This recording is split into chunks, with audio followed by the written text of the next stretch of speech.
mtazamaji na msikilizaji wa Mbugi TV katika kipindi chetu cha maisha ya watakatifu, ikiwa ni tarehe 23 ya mwezi Oktoba, ambapo mama kanisa kwa siku ya leo anaadhimisha kumbukumbu ya Mtakatifu Yohane Capestrano, padre na mtawa Francisco. Karibu tuweze kusikiliza historia yake. Mwishoni mwa karne ya 14, ufalme wa Naples ulikuwa ni sehemu ya vita vingi. Mmoja wa wale walioorodheshwa kupiga vita alikuwa ni sharifu wa Kijerumani. Wengine wanasema alitoka Ufaransa, ambaye alimuoa binti mchaji wa Mungu huko Capestrano na kufanya makazi yake pale. Mtakatifu Yohani alizaliwa na wazazi hawa Juni 24 mwaka 1385, na baadaye alijulikana kama Capestrano kutokana na mahali alipozaliwa paliitwa Capestrano. Baada ya masomo yake ya sheria katika chuo kikuu cha Perugia, alikuwa mwanasheria huko Naples, ambapo alipata sifa kubwa kutokana na uaminifu na uwezo, hivyo kwamba mfalme Ladislausi mara kwa mara alimwita kwa ushauri. Hata kabla ya kufikia umri wa miaka 30, mfalme alimfanya kuwa gavana wa Perugia. Akiwa ameonja mazuri ya ulimwengu huu, alionja pia misukosuko yake. Alikimbilia mji jirani ambapo vita ilikuwa imezuka ili kufanya mpango wa amani. Alikamatwa kwa hila, akafungwa minyororo mizito na kutupwa gerezani. Hakuna aliyejishughulisha kumtoa. Katika hali ya kushangaza, Mfransisko mmoja akiwa amezungukwa na mwanga alimtokea, akamwita atoke katika ulimwengu huu usio na msimamo na aingie katika shirika lake. Capestrano alimjibu, sijawahi kufikiria kuishi maisha hayo. Hata hivyo, kama Mungu anataka nitatii. Kwa gharama kubwa sasa alipata uhuru wake na akaomba kuingia katika konventi ya Wafransisko huko Perugia. Baada ya majaribu makali ya unyenyekevu wake, alipata vazi la kitawa Oktoba 4 mwaka 1416.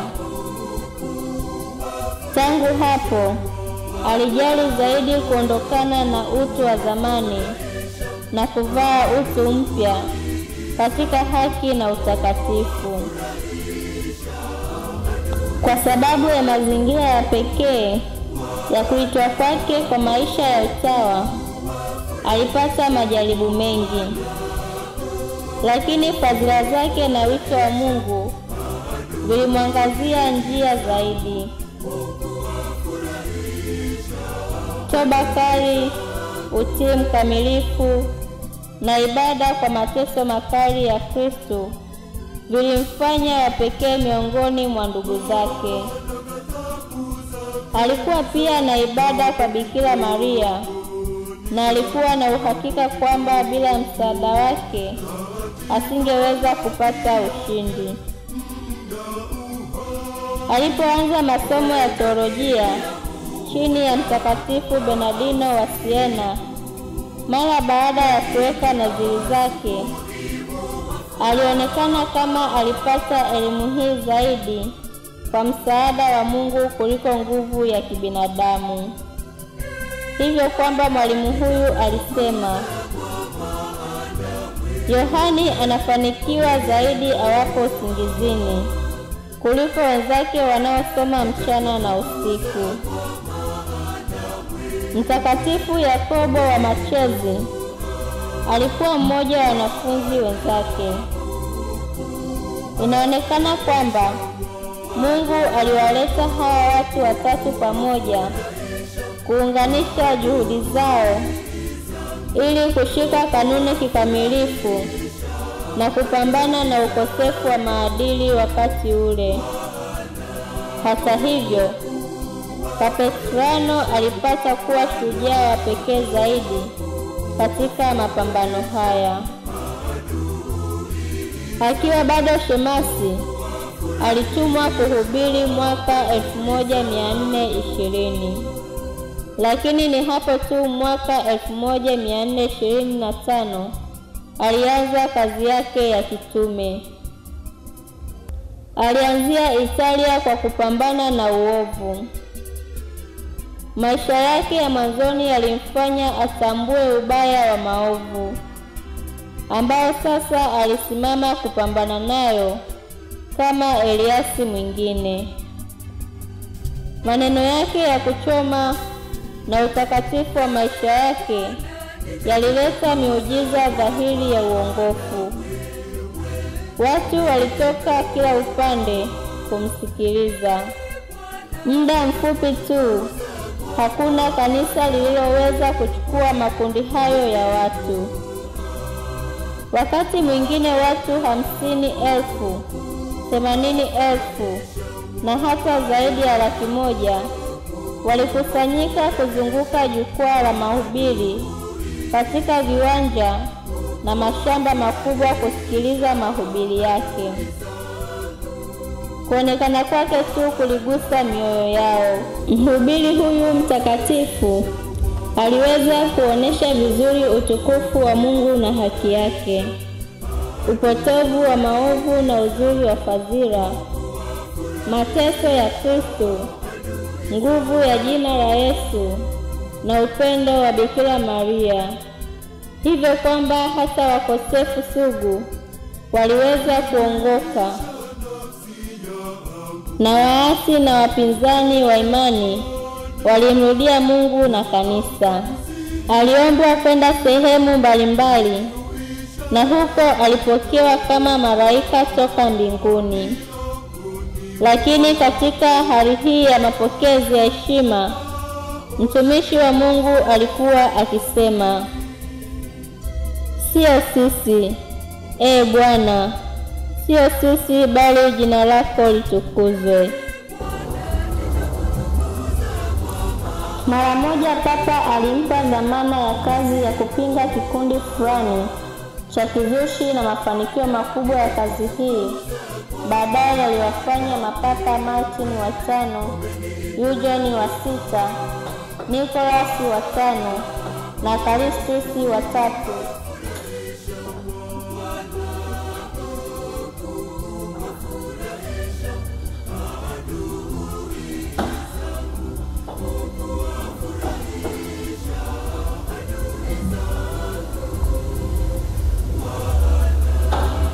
Bado na penti.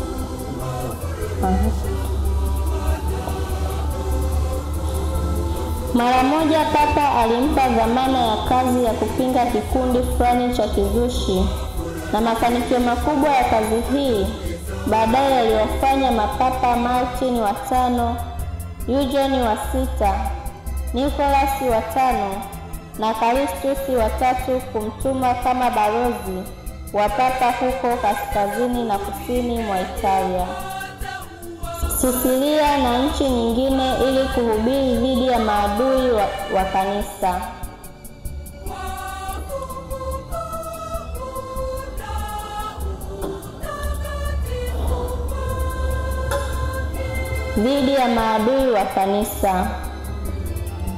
Miaka 5 ya mwisho ya kazi yake ya kitume alifanya huko Ujerumani. Mfalme mkuu Frederick wa 3 alimwomba Baba Mtakatifu mwaka 1451 kumpeleka misionari huyo kushughulikia uzushi wa hustesi.